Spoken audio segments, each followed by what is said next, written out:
Hello fellow collectors, I hope you were doing wonderfully well today. In this video I thought I'd take you through a selection of some of the fantastic pickups I've been getting over the last couple of months. It was actually my birthday earlier in May, and as I usually do each year, I had a bit of a splurge and picked up some absolute beauties which we'll get to a bit later. April was also a month where I took a bit of a chance and decided to place my first ever order with Wow HD. And with that one coming through safe and sound and in a very reasonable time frame, I ended up placing another couple orders with them to make the most of their 15% discount that they had on at the time. So a good few of these have winged their way to me from the US.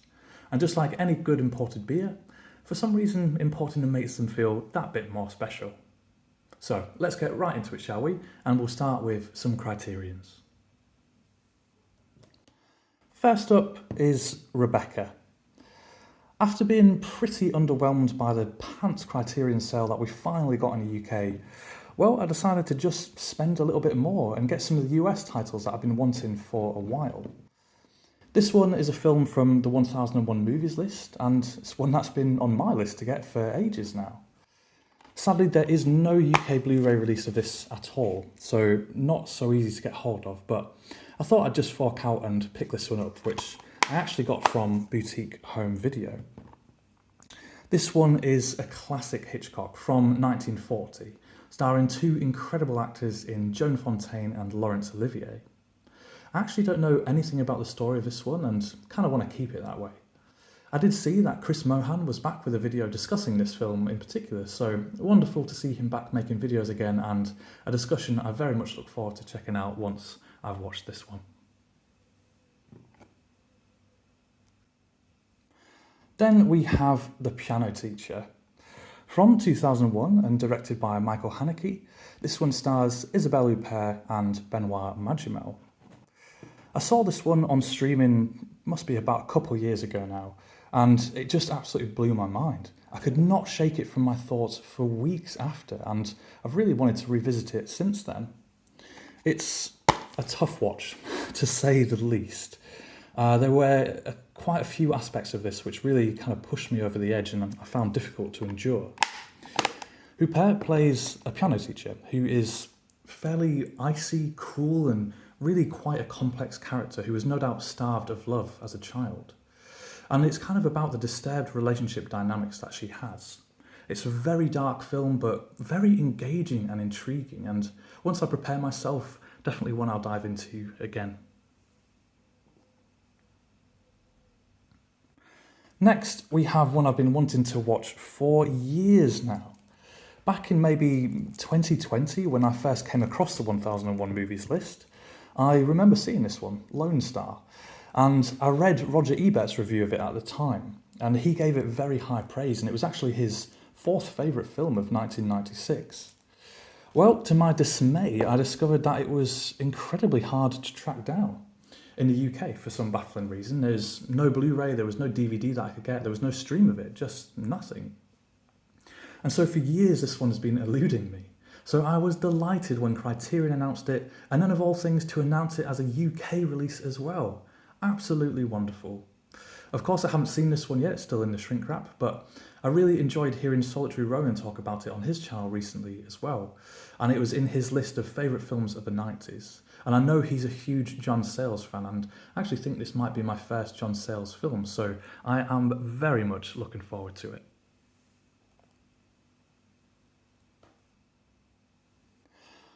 Up next, we have The Last Wave in 4K from Umbrella Entertainment, which winged its way to me all the way from Australia. I started picking up some films from Umbrella at the end of last year, with my first one being that lovely Pusher Trilogy box set that they released. And I've become a really big fan of them ever since that. Before, I kind of thought they were mainly a horror or exploitation label, but actually they have a much wider range of releases. Anyway, this one is from 1977 and directed by the legendary Peter Weir, who also directed the likes of The Truman Show and Master and Commander, but also some other fantastic Australian films like Picnic at Hanging Rock and Walkabout, which starred David Gulpilil, who is also in this one here. I believe that this film has a kind of similar mysterious and eerie quality to it that I am very much looking forward to exploring. This one is about a lawyer, a murder case, and a mystical connection.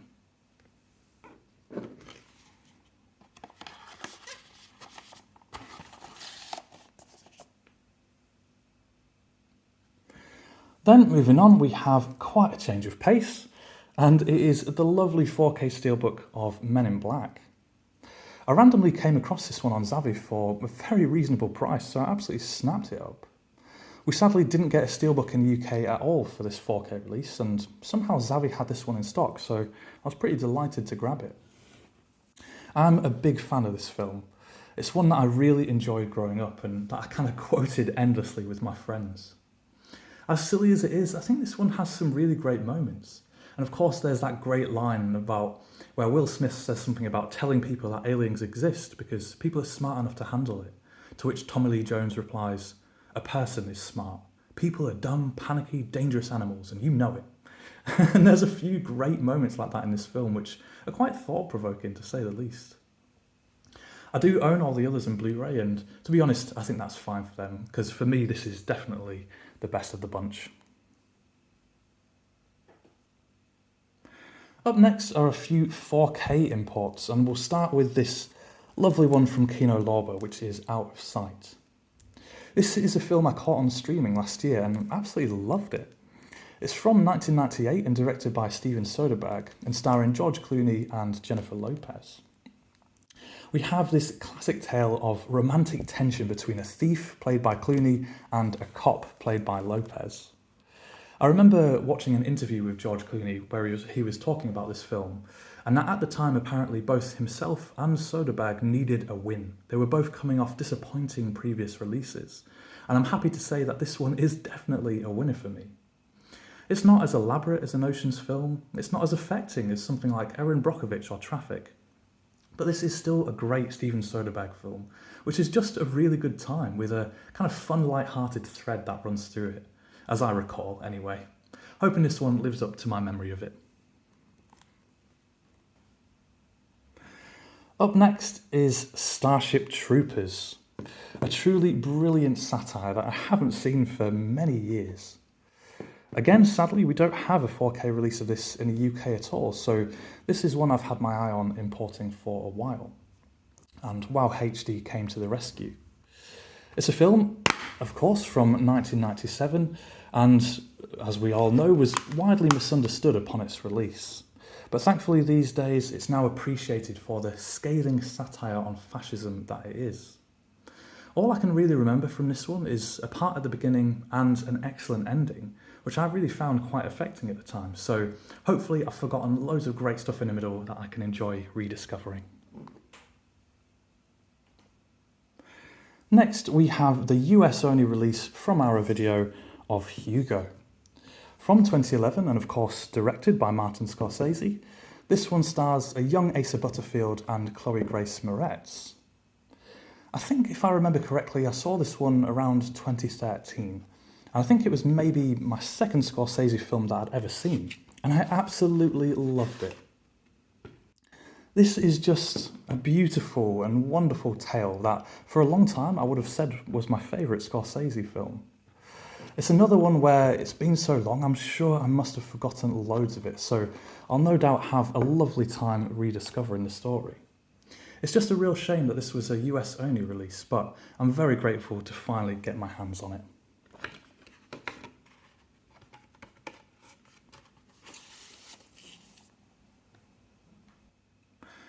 Moving on, we have Hidalgo. Now, a lot of us, of course, watch the Criterion Closet videos, where great actors and directors talk about their favourite films while being surrounded by DVDs and Blu-rays. But there's also a very similar French version on the Conbini YouTube channel, where actors and directors do the same, but they're in a physical media shop.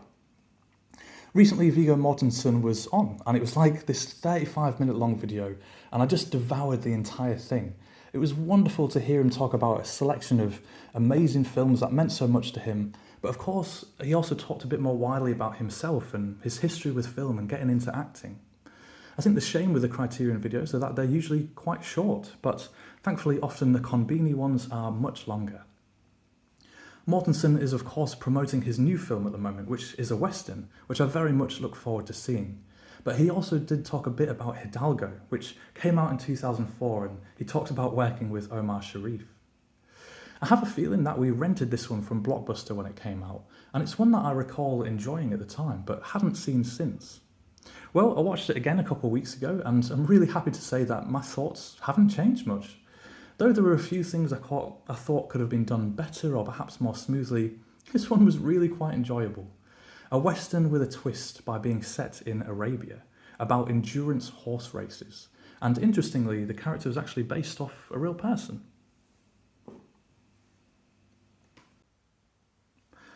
Up next is this lovely French edition steelbook of Cloud Atlas, one that is really quite hard to get a hold of for anything like a reasonable price these days.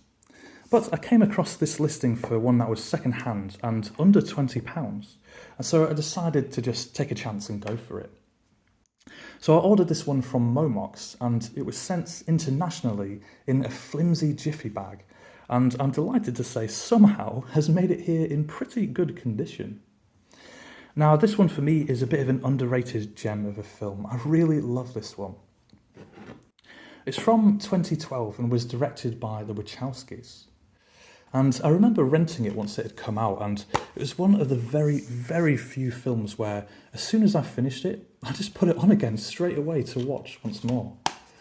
And considering this one is almost 3 hours in runtime, that's saying something. It just really connected with me somehow. I then decided to revisit it about maybe 4 years ago now, and I actually had the same reaction to it. I loved it. I know that time I was tempted to put it on again. I think the tiredness that comes with getting a bit older just hit me a bit more, so left it at just the one watch. But it came back to my thoughts recently, and I decided to track down this lovely edition of it. You can see that there is a little bit of damage on this one. There is a slight scratch here, so that is actually not part of the design, though to be honest it's kind of in the best place because it almost looks like it is part of the design.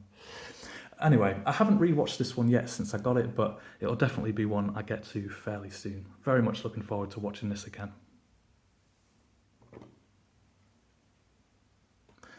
Then we have from the BFI, Joanna Hogg's most recent film called The Eternal Daughter. And I picked this one up in their bank holiday sale that they ran at the beginning of May, and picked it up along with 2 other titles, but I just wanted to talk about this one in particular, really.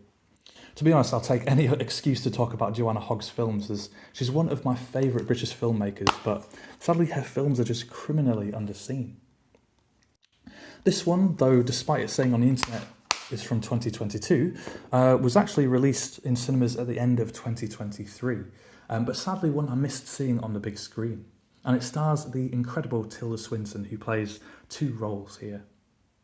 Now, while this has a ghostly element to it, and I'm not usually a ghost story type of person, here I think it works really well, as to me it feels more like a representation of the ghosts of choices made and paths taken and consequences that we live with because of that, be that family related or career related. And like many of Hogg's films, this one is a slow burn, where at times you aren't sure what exactly is real and what isn't real. It has this great air of intrigue and mystery about it, but it is very much a highly character-driven piece. And while this film doesn't necessarily reach the heights of something like The Souvenir, for example, it was still a really good watch, and definitely one I look forward to revisiting in the future. Next up are a few titles from Warner Archive, and we'll start with this one here, The Great Race. Now, this is a film that I think I caught maybe the last hour or so on TV many, many years ago.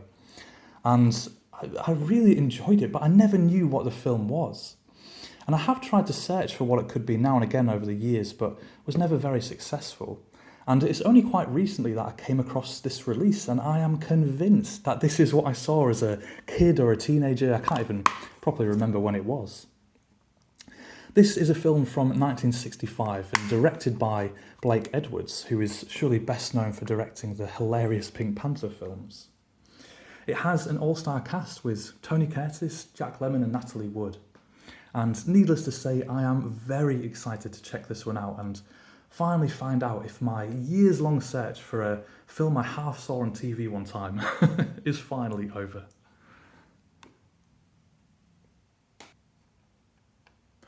Moving on, and then I'll talk about these two together. We have The Thin Man and After the Thin Man. Now, the first one here is on the 1001 movies list, which is what originally brought it to my attention. But as I'm a big fan of William Powell, who I first discovered when I was watching My Man Godfrey, well, I thought I needed much more of him in my collection, so I grabbed the second one on here as well. And actually this film, The Thin Man, has 5 sequels to it, believe it or not. I was watching one of Neil's videos over at Neil's Movie Channel where he was going through his collection and he showed off the first 4 films, which was really wonderful to see, so hopefully I can get my hands on at least a couple of the others before too long. Well, I watched the first one here pretty much straight away and I had an absolute blast. It's sharp, it's witty, it's got that classic screwball comedy timing to it. Myrna Loy and William Powell are fantastic together, as Powell plays this retired private detective, enjoying his leisurely lifestyle that his wife affords him, and then he gets pulled unwillingly into finding a murderer. It's fun, it's energetic, and just a really great watch. Very much looking forward to the sequel here as well.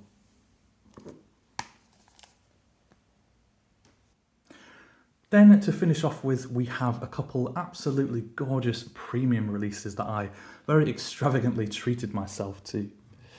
The first one here is this lovely edition of Blade Runner from Mantalab.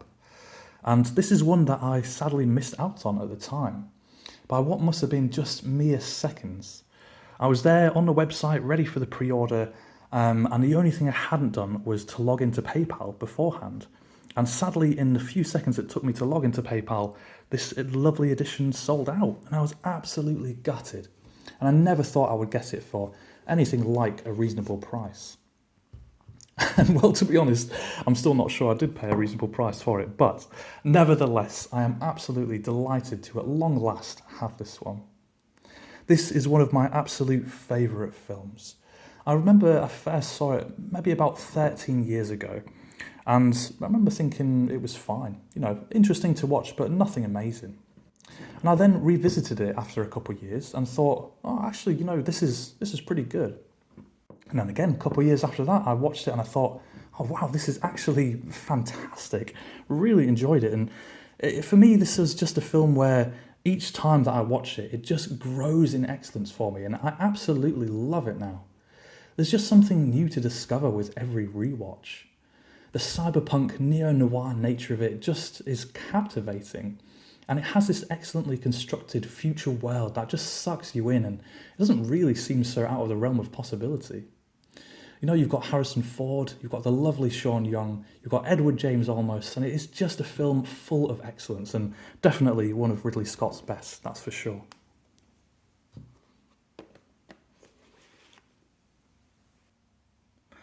And then last but by no means least, we have this absolute monster of a release of the Jurassic Park trilogy from UHD Club.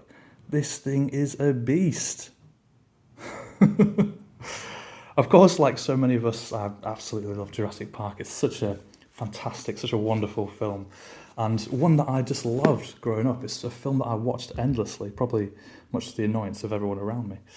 And actually last year, I had the chance to watch it with my brother's family, where the kids were getting a chance to watch it for the first time, and just to share that experience with them was really something wonderful, and again just reminded me how good Jurassic Park was. And just as a quick aside, if you haven't ever read the books, I can highly recommend both Jurassic Park and The Lost Whale books by Michael Crichton. And unlike the film, The Lost Whale book is absolutely superb.